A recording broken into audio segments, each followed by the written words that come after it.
Hello everyone, and a sincere welcome to the M.O.W. channel. Today, we're kicking off with the case of Israel Keyes, the serial killer, famous in the US for his kill kits. Before we begin, please hit the subscribe and like buttons.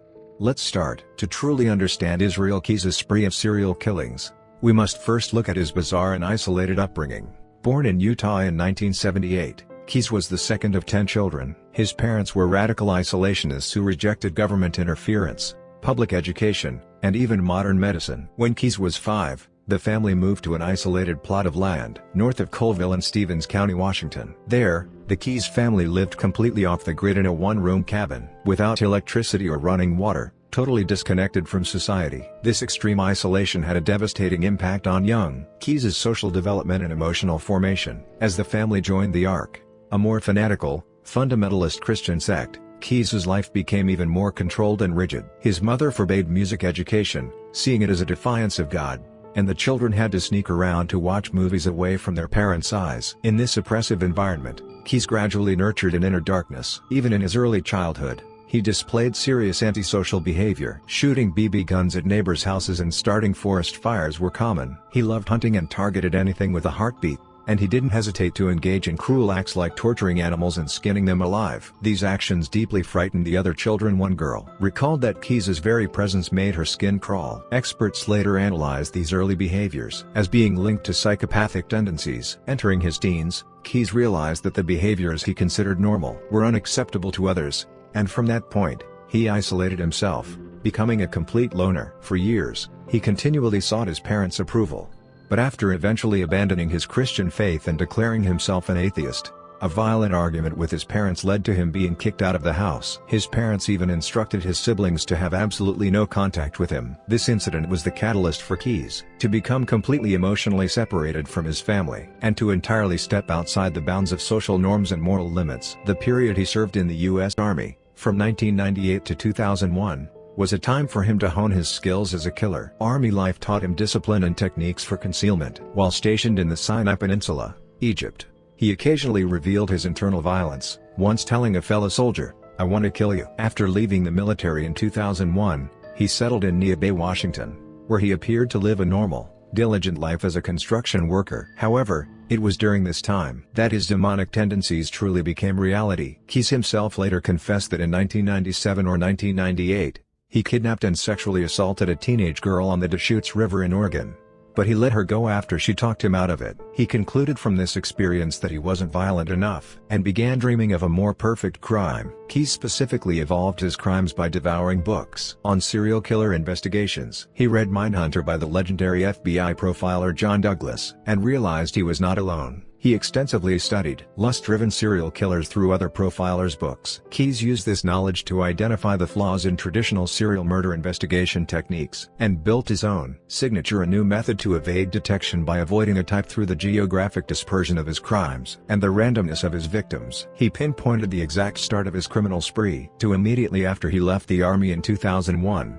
Beginning the journey of America's most meticulous and cold-blooded serial killer with his first unidentified murder victim in Washington state. All his crimes were meticulously planned games, the cruel prelude to a decade of hunting random people across the United States. The central factors that made Israel Keyes one of the most shocking and difficult to classify serial killers in American crime history were his kill kit system and his geographic dispersion strategy. This system was the key reason his crime spree remained unsolved for so long, and it was the main weapon that neutralized traditional investigative methods and profiling. Keyes meticulously prepared this unique method of killing over years, with the specific intent of leaving no signature or pattern in his crimes. His preparation process showed an incredible level of planning. Keyes designated the entire continental U.S. as his hunting ground, and months or even years before committing a crime, he would secretly bury a kill kit in a secluded location. This kit was typically a waterproof plastic bucket, the kind used for household items, and it contained every tool needed to carry out his crimes. Specifically,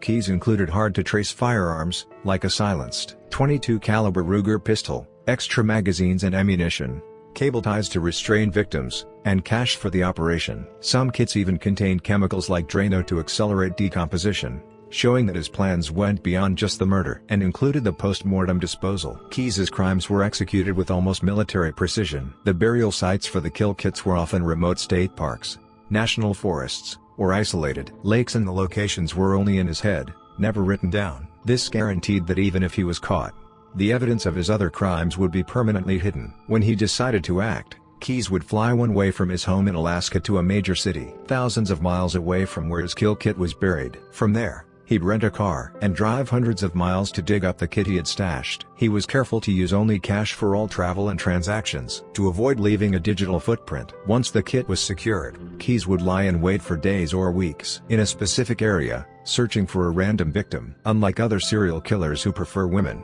a certain age group, or specific professions, Keyes had no preference for gender, age, race, or occupation. He targeted men, women, young, old, rich, or poor solely based on opportunity. He even committed the shocking act of murdering couples simultaneously, the prime example being the 2011 abduction and murder of Bill and Lorraine Currier in Essex, Vermont. He took the couple to a remote farmhouse, killed them, and then used the tools from his pre-hidden kill kit to dispose of their bodies. His crimes were based on a brutal logic of extreme efficiency. Immediately after a murder, he would travel thousands of miles away from the scene, to resume his everyday life. For instance, after killing the Curriers, he had the audacity to travel to Indiana to attend a family wedding. This extreme geographic and temporal separation unprecedentedly stretched the FBI's investigative reach and made it virtually impossible for police to connect a local cold case to Keyes. Investigators usually look for connections near a suspect's residence, but in Keyes' case, the crime scenes and his home were thousands of miles apart,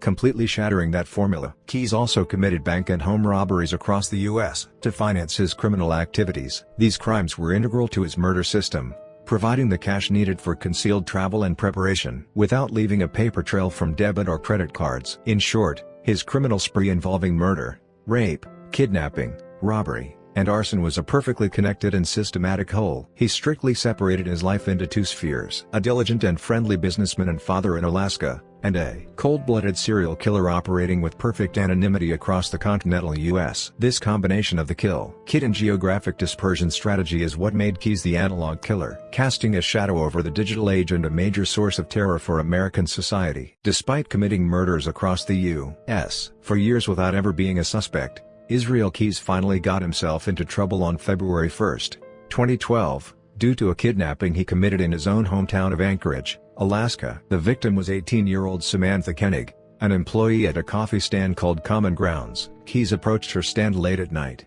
threatened her with a gun, and forced her into his white pickup truck. This entire abduction was caught on the stand's surveillance camera, a crucial piece of evidence that showed how bold and ultimately careless Keyes was about concealing his crimes. Keyes took Koenig to his home, held her captive, and murdered her the next morning. However, his mistakes started after the murder. He didn't just hide the body. He used her cell phone to text her boyfriend demanding a ransom. This act was the tipping point that made the police escalate the investigation from a simple missing person case to an organized kidnapping. Furthermore, Keyes stole Koenig's debit card, and in a move that was both meticulous and incredibly reckless, he scratched the pin he'd learned from her onto the back of the card. When Koenig's family and the community deposited the ransom into her account, Keyes violated his golden rule of using only cash and started leaving a digital trail to withdraw the money. He used Koenig's debit card to attempt the ransom withdrawal, which turned out to be the single mistake that crumbled his decade of perfect concealment. Keyes immediately left Alaska for a cruise to New Orleans, his usual habit of putting distance between himself and his crimes, but investigators were tracking the activity on Koenig's debit card. The card was flagged as being used outside of Alaska and New Mexico, Arizona, and then Texas. The FBI and local police began analyzing the card usage patterns across an unusually wide area. Surveillance cameras at various ATMs captured the man making the withdrawals. While the man in the video was wearing a hat and trying to obscure his face, the team narrowed down the suspect based on his build and movements. Keyes used planes, rental cars, and a cruise ship to complicate his travel patterns, but he ultimately got caught by the unavoidable. Modern shackle financial records. Keyes' final move was in Lufkin, Texas. Right after he used Koenig's debit card to withdraw cash, the vehicle he was driving was pulled over by local police for speeding. This routine traffic stop was what finally ended Keyes' serial killing spree. During the questioning, the police realized he matched the description of the suspect. In the Koenig case, a search of his vehicle revealed Koenig's ID, her debit card, and the suspected murder weapon. Keyes was arrested in Texas on March 13, 2012, bringing an end to the era of the perfect dispersed serial killer who had operated across the entire U.S. for over a decade. His arrest didn't just solve the Koenig case, it revealed the existence of one of the most elusive serial killers in FBI history. The months of interviews between Israel Keyes and FBI investigators following his arrest were the climax of the case, a pure psychological battle that clearly showed how intelligent and control-obsessed a criminal Keyes really was. Right after his arrest, Keyes admitted to his serial killings, but he started manipulating the investigators by giving them only extremely limited information, like tossing out puzzle pieces. He used the information about his other victims as bargaining chips, instead of confessing everything and facing the death penalty. Keyes was completely unlike typical murderers, who deny everything or emotionally break down and spill the details. Throughout the interviews, he was cold, calculating, and maintained absolute control over when and what information he would release. He claimed the total number of people he killed was less than 11.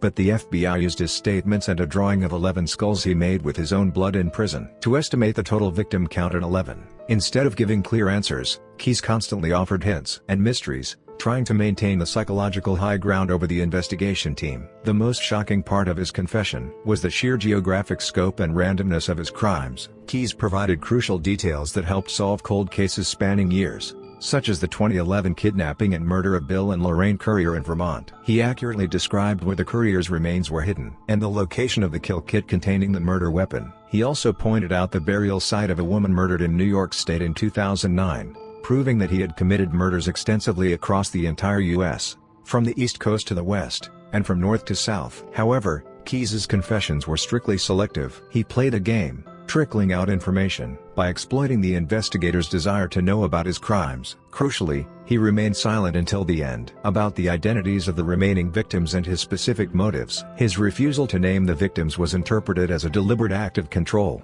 intended to maximize the suffering of the surviving families and leave law enforcement in the dark. Keyes even told investigators, "Frankly, the other victims can wait," explicitly stating that the full conditions of his negotiation had to be met. To get the rest of the information, the FBI agents knew they were being intelligently manipulated, but they had no choice but to engage with his demands to recover the victims' remains and close cold cases. These interviews demonstrated Keyes's extremely cold-blooded psyche and his incredible memory. Despite committing numerous crimes, he had an astonishingly accurate recollection of specific dates, travel routes, and the topographical features of his cache sites. He admitted that he had studied investigation techniques to improve his criminal skills, openly flaunting that he was in total control. The interviews with Keyes created intense stress and an ethical dilemma for the investigation team. They had to negotiate for a murderer's information, as if they were haggling over a hostage ransom. Keyes imposed various conditions, including that his story should not be made public by the media. This tense psychological warfare vividly showed that Keyes was more than a serial killer. He was a master manipulator and a control-freak predator,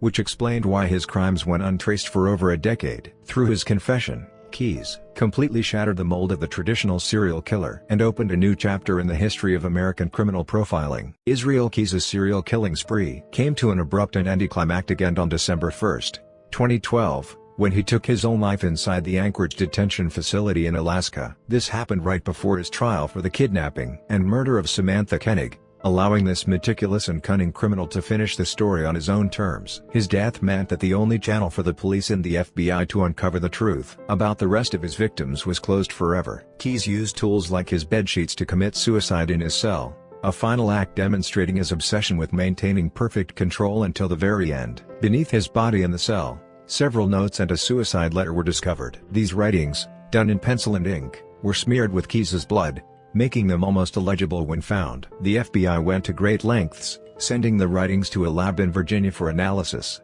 but the final conclusion was that no hidden codes or clues to the identities of additional victims could be deciphered from Keyes' writing. The contents of Keyes' suicide note offer a glimpse into his twisted psyche and worldview. He showed no remorse or attempt to justify his actions. Instead, he portrayed his life and crimes as a form of art or an inevitable destiny. He indirectly expressed pride in the murders he committed and conveyed a deeply cynical view of the world. This note was his final attempt at manipulation, leaving only confusion and mystery for law enforcement and the public. Keyes' suicide presented a massive challenge to U.S. law enforcement. Through months of interrogation, he had hinted at killing at least 11 people, but he only provided the identities and body locations for a handful of victims, including Samantha Koenig. The remaining victims are now at risk of becoming permanent cold cases, with only the fragmentary information he provided like a couple murdered in Washington state in a certain year, or an unidentified victim in Texas or a surrounding state as leads. Keys's case fundamentally changed how cold cases are investigated. Across the U.S., the FBI was forced to take the unprecedented step of compiling and releasing Keys's complete timeline,